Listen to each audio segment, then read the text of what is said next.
So when you open up that restaurant, are you going to have your own birthday song? Happy, happy birthday from all of us to you. Hey, happy, happy birthday from the Joy FM crew. Woo! Yeah, they've got those at about all the restaurants. It's not very original. Hey, we're Justin and Kim, and Joy FM is turning 20 years old this year. So we are talking with 20 of our favorite Joy FM artists. And so excited to be talking with one of my favorites, Mr. Zach Williams. How are you, sir? Woo! Good. How are you guys? Doing great. Thanks Fantastic. for joining us. Yeah, thank y'all. All right, so Joy FM is turning 20 years old this year, and I know like one of your favorite things to do is to cook. Like post-music career, you're going to be a chef. You're going to have your own restaurant. I believe it. Exactly. So, what have you been cooking up lately that you've loved? You know, to be honest, I got a pasta maker for Christmas, and so Nice. we've been making homemade pasta. And I tried my hand at like a homemade chicken carbonara a few weeks ago, and then we made a mushroom and ricotta ravioli one night. Wow. Turned out really good. Nice. But you know, I'm always a steak guy. I'm always a go-to. I had my wife and kids were out of town for the last couple of days, and I was home by myself the other night. She was like, "What are you doing?" And I was like, "I went down to Publix. I got a ribeye. I got a baked potato, and I came home. I cooked it, and laid on the couch and watched music documentaries." So Nice. Come on now. yeah, so Living that life. I heard that. We would love to know, what is your favorite birthday meal and who makes it? Oh my gosh. When we lived in Arkansas, we had like a Japanese steakhouse. Probably my favorite like sushi that I've ever had, and it's called Fuji. And we used to go there, and they have this like tuna deluxe, meal that's like every type of tuna, sushi, and sashimi, and all that jazz. And my wife had to rub it in my face that they got to go when they were back in Arkansas this last year. I didn't get to go, but we used to always go there for birthday parties. We could sit around the thing and watch them cook all the food. So that's pretty fun. That's cool. Can it really compare to your cooking though? Do you ever like go somewhere else and you're like, I can make this better, I think?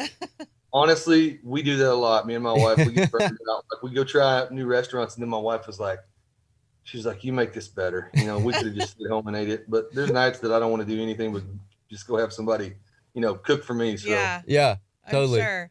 All right, so what is the best birthday treat that you make? oh my gosh. Birthday treat that I make. I don't make any kind of sweet stuff. I'm not a baker or anything like Okay. that. But yeah, my kids, they both really like chicken parmesan. Oh, yeah. Okay.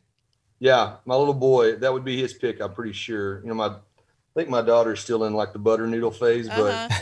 we made chicken parm not too long ago, and he's like asked for that several times since then. So that would probably be his choice right now. You're raising foodies. I love it. Yeah, It's so yeah, fun. for sure. totally. Now, like legit, you've told me post-music career, you want to open up a restaurant. Is that still a dream of yours? Yeah, maybe even before the music career is over. Okay. Hopefully I could get some kind of little thing going. I would love to have a spinoff of one of the songs that I've written and have a restaurant. I've got a song called "To the Table," and I think "To the Table" would be a cool Oh, yeah. Perfect. title and kind of this farm to table type thing. That's So great. yeah. So when you open up that restaurant, are you going to have your own birthday song? Are you going to have a birthday song? What's it going to be? Oh my goodness. What's that one? Is it the Beatles that have that say it's your birthday? Oh, Say yeah, it's your yeah. birthday. That'd probably be the one. We kind of have our own on the show that I stole from Shoney's. Oh yeah. Yeah. Happy, happy birthday from all of us to you. Hey, happy, happy birthday from the Joy FM crew. Yeah, they've got those at about all the restaurants. It's not very original. Very Mexican advanced. restaurant where they like hit your face with whipped cream. Yeah. It's not very original. So speaking of birthdays, of course, you're having one this year. Excuse me, turning Yeah. 40 years old. Woo, big four. No, no, no, And, no. Okay, so I gotta set the record straight here. Are you not? Everybody goes to Wikipedia to find out how old I am, but anybody can go into Wikipedia and like edit that. So there's another Zach Williams who was in a band called the Lone Bellow, Uh-huh. and that is his birthday. Somebody Oh. keeps going in and putting his his birthday in, and they'll change out like information about him, and then somebody from our management will go and try to fix it. But my birthday is actually June 27th, Are you gonna be like 1978. I will turn 43 this year. 43? Okay, all right. Yeah. Well, Although I'd love to be 40 again. Yeah. But 40 was my favorite year. I would so just say get accept it. I'm about to say the 40s haven't been too bad, so I'm Yeah. not complaining. So how are you celebrating your 43rd birthday? You got any plans? I actually think if all goes well, I could be playing a show this year. Yes. Oh yeah. In the end of June, which would be an excellent way to celebrate a birthday after the year we had last year. So Yeah. For I'm sure. hoping to be out on the road playing some music. Now, we've been reminiscing a lot since it's Joy FM's 20th birthday. So think back to when you were 20, 22, 23. And what artists were you jamming out to back then?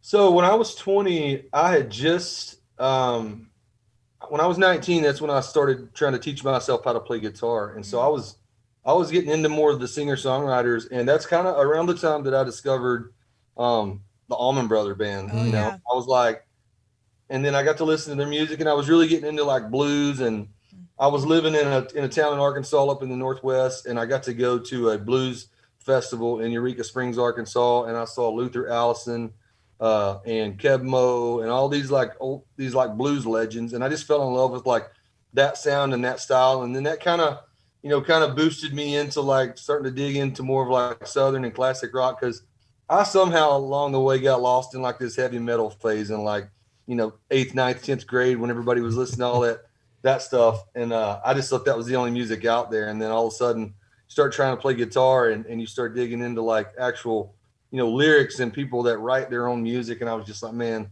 this is it. And so it just kind of started this like, love of the singer-songwriter stuff. And it's been some of my favorite music through the years.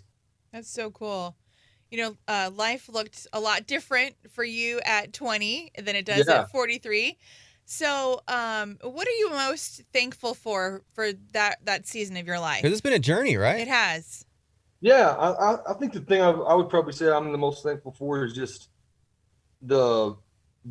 honestly, probably the seed that was planted by my parents at such an early age. Like this root system that I had instilled in me of this knowledge of who Christ was. And to be honest, there was, probably 15 years of my life after I got out of high school that I didn't live any type of lifestyle for the Lord. Even though I called myself a Christian, I still knew that there was a God that loved me. And even when I got to like the darkest parts of my, life and hit rock bottom and honestly believed, hey, there's no way I can come back from this, there was still that voice in my head, that I remember as a child, of God saying, hey man, you can never like screw this up. Like I'm going to love you no matter what. And I would say probably just my parents, really instilling that in me at such a young age. I think that's something that I carried into my, adult life, even though, for years of it, I was on the run kind of. And that's really what I'm hoping that my kids, grow up with, is just knowing that, hey, no matter what you guys do, no matter how many times you mess it up, he's not sitting up there shaking his head, looking at you going, well, that's it for them, and that's kind of, for a long time, that's kind of what I imagine, God being, but it's not. And it took me probably having my own children to understand, how much he loves us and cares for us. So, but yeah, that's it. I think just having a good set of parents that really believed in me and believed that they were doing the best to raise me. And, they did a good job, I think. Yeah. Turned out all right now. That's awesome. So we've been looking back a lot. Now let's look ahead 20 years. You're 63. You're playing a show. What Zach Williams song that you're playing right now are you playing 20 years from now at a show? I'm hoping I'm still playing Chainbreaker, right? Yeah. But I'm You got to play that, right? I have to drop it a few keys. Yeah, I mean, I hope all of the ones that have been successful, I still get to play. I love these songs, and then some of the ones that haven't been radio singles. I just like To the Table I was talking about earlier. That's still one of my favorite songs I've ever been a part of writing, just the message that's in it. And I hope I'm still doing it at 63. I'd love to, I'd love to be out there playing music. Might have to be sitting on a stool by then, but yeah. Wouldn't it be cool though? That's the first song you released to Christian radio, and it's it's the biggest one you're playing at 63. That would be cool. Yeah. You know, if I'm still doing it and I'm getting to play these songs, that would be totally awesome. I can imagine. You're just like Willie, you sitting at the Ryman on the stool playing. I mean, come on. Yeah. It'd be amazing. Holes in my guitars. Yeah. And everything. Come on, man. You can do it. So, what are some things, or maybe one thing, if you think about your life right now, that really bring you joy? Oh yeah. I mean, I would say honestly, like, even though this past year's pretty much been a bummer of a year for music and for, you know, and stuff like that, I think for me, just like I'm sitting up, you know, I like to call this place my little like music room, but it's really, this is what it is. I don't know if you can see this, but we got Barbies, I see Barbies. Yeah. Xbox stuff, you know, homeschool stuff. This is where it all goes down. So I would say this probably brings me the most joy, the fact that I could be here and be a part of some of this year and really take some time and slow down and reconnect with everybody, because it's been a busy few years, and you know, you got to look for the positives and everything. And I think this last year there was a lot of positives, even though there were, you know, some negatives too. So yeah, but just being home with my kids and my family, and you know, it definitely brings me joy. That's great. You may be on stage singing Chainbreaker, but you're just like every parent. Your kids take over every room in the house. Thing. Yeah, and they don't care that I sing Chainbreaker. It doesn't matter. Well, let's talk about this new song, Less Like Me, that we're loving on Joy FM. Yeah. Why does the world need this song right now? Man, I just think it's a perfect song for 21. You know, when we're looking at where, you know, we've been so divided, and so, you know, just this last year's been crazy. Yeah, man. And I think, you know, when you're going into a new year, you're always looking for a resolution to kind of, I'm going to quit doing this, I'm going to quit doing that. And I thought, man, if we can get this song out at the top of the year, and that kind of be everybody's New Year's, like, you know, resolution is to, hey, let's be more like Jesus, you know. Let's not skip over the person that we would normally walk past and just kind of miss. And, you know, and I'm guilty of it. And that's why I wrote the song. I was like, I got to be honest, you know, with myself. Like, I missed the mark more than I hit it, you know.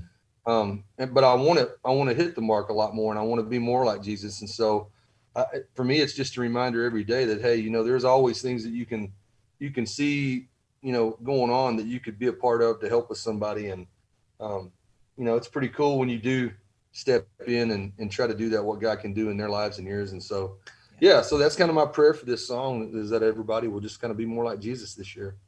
That's great.